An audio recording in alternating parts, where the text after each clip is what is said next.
Bayi mama pernah nggak sih nangis terus semalaman, rewel? Kalau kata orang zaman dulu sih diganggu makhluk halus. Nah, coba perhatikan gaya nangisnya. Jangan-jangan bayi mama kolik.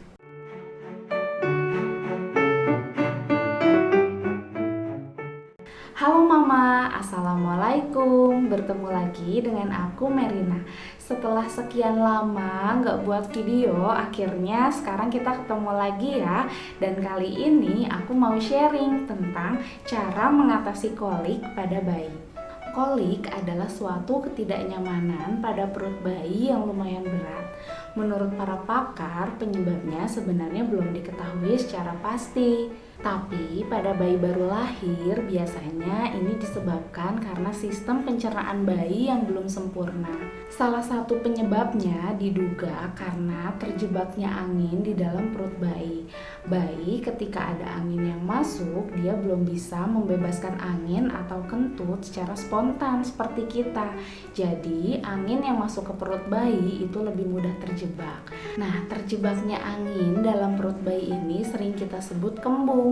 Nah, itulah kenapa bayi di bawah usia 3 bulan lebih sering kembung. Sebenarnya nggak semua bayi kembung itu kolik ya Mama, tapi kalau dibiarkan terlalu lama, kembungnya bisa parah yang bikin nyeri hebat di perut bayi yang disebut kolik. Normal nggak sih kalau bayi kolik atau kembung? Ya normal, karena pencernaan bayi memang belum sempurna. Tapi kita kan harus atasi, karena kalau kita biarin, bayi akhirnya bisa sangat rewel, nggak mau menyusu, nggak mau tidur, kan kasihan. Lama-lama paling fatalnya bisa sampai bayinya dehidrasi.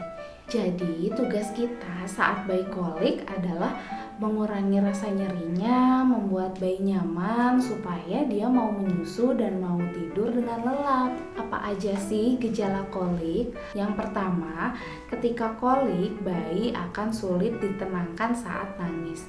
Biasanya nangisnya itu kejer 3-4 jam.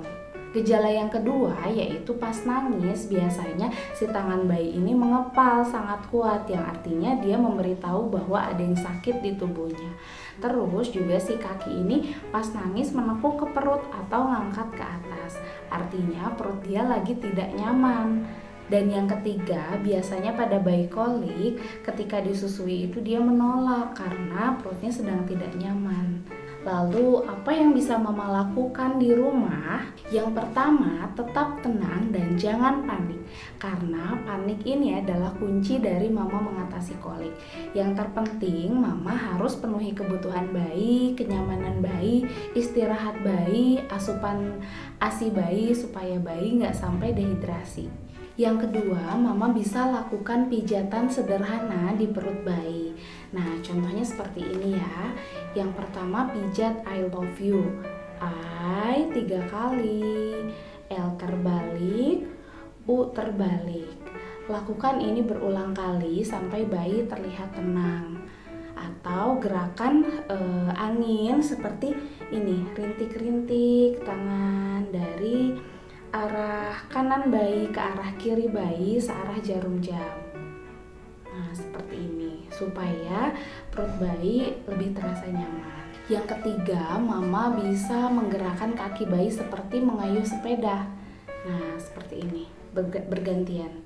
Nah, karena ini bonekanya nggak bisa nekuk ke perut, kalau pada bayi ini pahanya nekuk sampai nempel ke perut.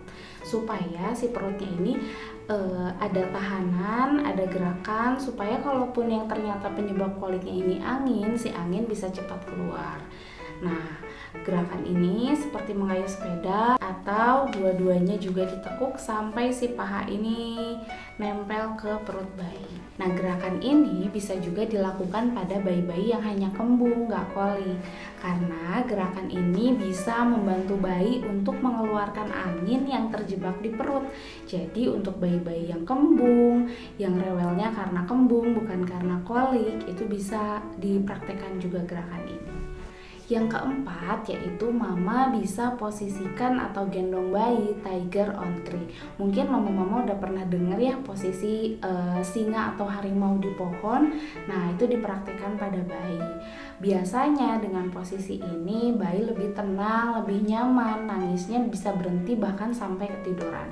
Karena posisi ini tangan kita bertumpu pada perut bayi yang sedang tidak nyaman. Jadi kita aja kalau lagi kayak PMS gitu dikasih beban di perut kayak lebih nyaman gitu kan ya, apalagi kalau bayi. Nah, posisinya caranya seperti ini. Yang pertama mama posisikan bayi seperti ini. Kemudian mama ambil badan bayi, geser sambil bertumpu pada perut bayi. Nah, seperti ini. Lalu dimiringkan. Nah, tangan mama yang satunya menggenggam tangan yang sebelahnya. Jadi seperti ini, tahanannya ada di perut bayi. Jadi si kepala sama leher ini hanya menopang, hanya ditopang oleh tangan maksudnya. Nah, biasanya dengan posisi ini bayi bisa sampai ketiduran, bisa lebih tenang karena si perutnya terasa lebih nyaman. Kalau mama ragu untuk memposisikan bayi seperti ini, mama bisa minta tolong ajarin langsung sama bidan ya. Jangan ragu untuk bertanya. Gak cuma mama yang harus bisa cara menggendong Tiger on 3 ini, tapi ayah juga harus bisa ya mama.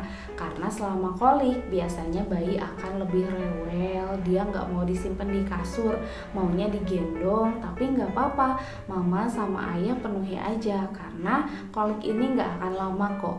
Kolik ini akan berlalu, jadi mama nikmatin aja buat gantian gendong bayi.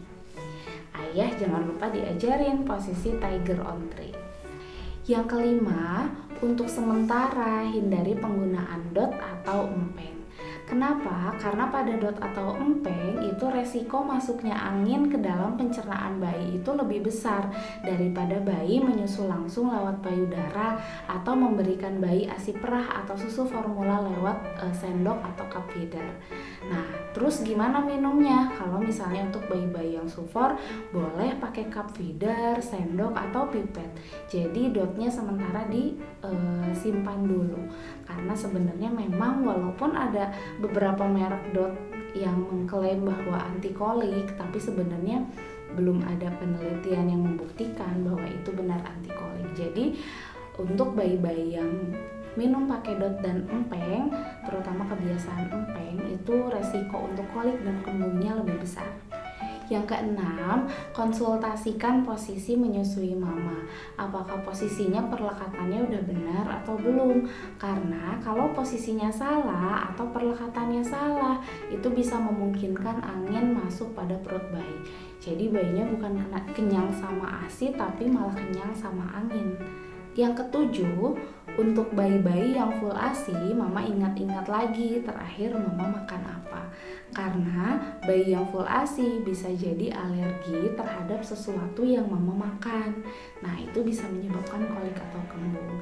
Dan juga untuk bayi-bayi sufor, mama ingat-ingat lagi apa bayinya baru ganti susu, atau takaran susunya kurang pas, atau merek susunya baru dicoba. Nah, itu kan bisa jadi menyebabkan bayi alergi. Nah, alergi ini juga bisa menyebabkan kembung dan kolik.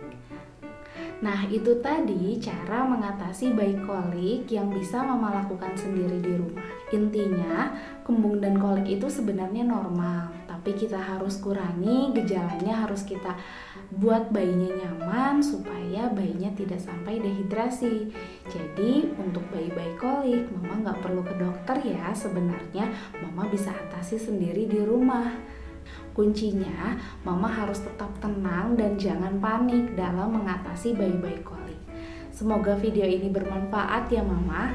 Terima kasih udah nonton videoku. Wassalamualaikum warahmatullahi wabarakatuh. Bye-bye.